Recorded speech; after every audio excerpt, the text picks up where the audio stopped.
The Seoul neighborhood of Itaewon is without a doubt the city's most international. The sidewalks around Itaewon subway station are embedded with dozens of brass plaques that depict a country, its flag, and how to say hello in their respective language.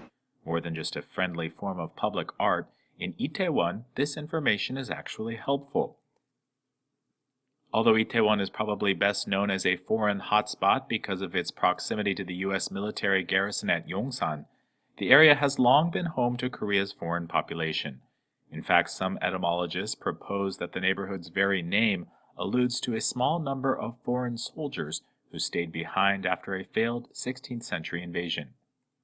Fast forward a few centuries, and today's invaders typically come armed with foreign flavors or a fork and chopsticks.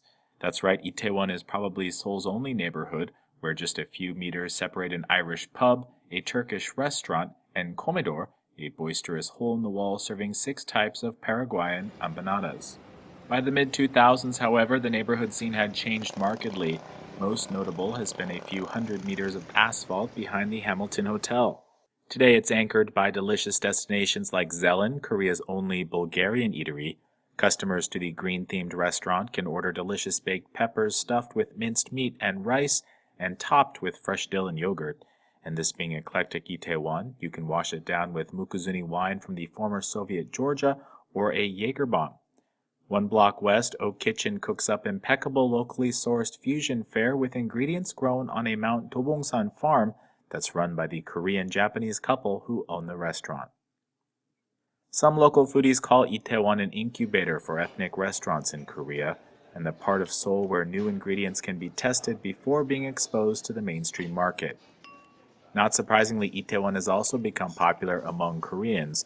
No longer warned by their parents or co-workers to avoid the neighborhood, Seoul's trendy 20 and 30-somethings who have lived, studied, or traveled abroad seem to love the area's unique international mix.